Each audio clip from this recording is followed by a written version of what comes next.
បងប្អូនស្តុកថ្មីទៅកាត់បានជើងនេះតម្លៃពិសេសហ្មង Alpha 019ស៊ីនណាពុកម៉ែបងប្អូនមុខស៊ីនអីស៊ីនទាំងអស់ម្ចាស់ដើមទី1ផ្លាកលេខស៊ីនពុកម៉ែបងប្អូនឆ្នាំ2019ស៊ីនតម្លៃជើងនឹងអត់ធ្លាប់មានហ្មង2019ណាតម្លៃអាចសាងចែកជូនបងយកទៅលក់បន្តបានណាបងដែលចង់សាងយកទៅលក់បន្តគិតជូនបង30000ក្រាស់ទេ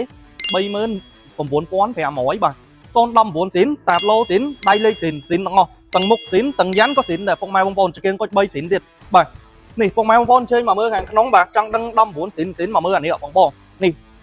កាមេរ៉ាក្រោយមើលនៅកញ្ចក់ខាងមុខនេះបាទឆ្នាំ2019ស៊ីនតាបឡូស៊ីនដៃលេខស៊ីនបាទឡានស្អាតបងតមកលឿនតិច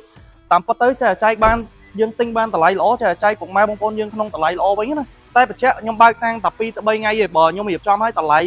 43800ពេញបុកតែតម្លៃហ្នឹងនៅចរចាមួយខ្ញុំផ្ទាល់បានទៀតណាបងយកទៅជីអត់តចំណេញបានមួយគ្រឿងនេះជីអត់ខាតបងដោយសារឆ្នាំ2019វានៅតម្លៃ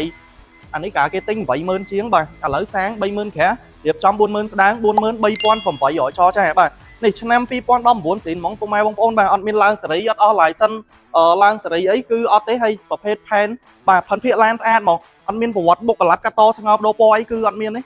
ឡានស្អាតតម្លៃល្អនៅយើងនេះចំណេញតិចតួចប៉ុន្តែយើងយកលក់លឿនវិញមើលដៃជើងខាងក្នុងពុកម៉ែបងប្អូនពុកស្បែកឯនៅស៊ីនទាំងអស់មើលតាបឡូស៊ីនគឺបែបហ្នឹងពុកម៉ែបងប្អូនស្បែកមកហាប់ហ្មងបាទ